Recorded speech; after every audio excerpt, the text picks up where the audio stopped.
It's one of those days. The alarm clock just went off and you can't get the grit to get out of bed.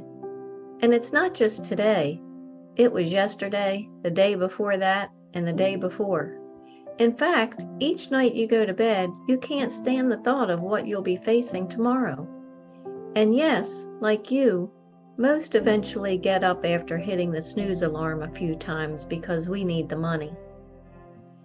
And now your child's partner is facing the same challenge and has decided not to return to work.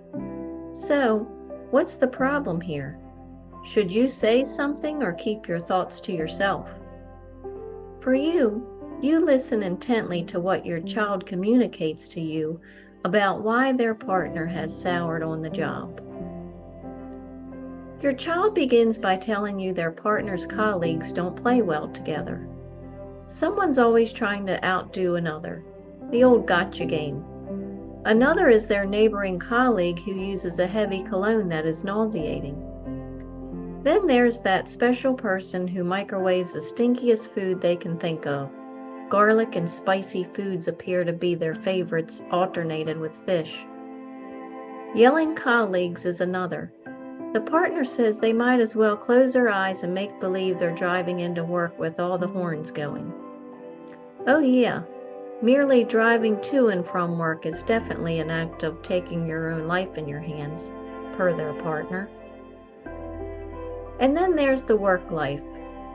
When did the work life become a substantial part of the partner's home life? It used to be 9 to 5 and done until the next day. However, bosses and other colleagues are attacking the partner's personal email with requests because the partner turns off the company computer when not on the clock. And when not responding to personal email, texting the partner's personal cell phone is the next step. Apparently, the partner would love to block them, but is afraid of getting their walking papers for not being a team player. While listening to these events, your mind turns to your grown child. If your child's partner is not working, your child may want to lean on you for financial help. However, you're sure your grown child is aware that you struggle the same as everyone else with having a job and needing to make ends meet. From training with the Stoicess, your advice to your child would be for their partner to keep the current job while looking for a job they think they may enjoy, or start up a business venture on their own. Your reasoning is that we all know that we don't like doing, but you've found when you look hard at yourself, there are a few times that you find you really know what you do want to do to make ends meet. That partner becoming their own boss in a business venture may just be what is needed to get their mind thinking right. Lastly, the above words would be the advice you'd share with your child if asked. However, until asked, you will hold your tongue and keep the thoughts to yourself, for it appears your child only needs someone to share the story with without receiving feedback. And thinking while listening is one of the greatest abilities you've developed from habit.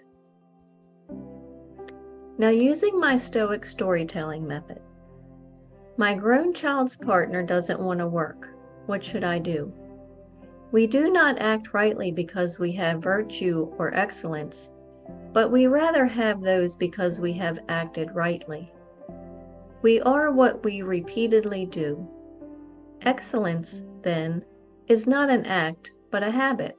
Aristotle. This is what the Lord says. Do what is just and right. Book of Jeremiah. I decided to not intervene. I realized that this was something that my child and partner would need to figure out for themselves. The character trait that I improved on was controlling myself and not sharing my thoughts unless asked. Thank you for sharing your mind with me. For your continued success, hear my secret. To achieve excellence, practice temperateness. Now relax, control your mind, and be as you wish to seem, empowered. Remember, It's the situation keeping my connection with Him. I'm Lori Stith, the Stoicess, and I believe in you.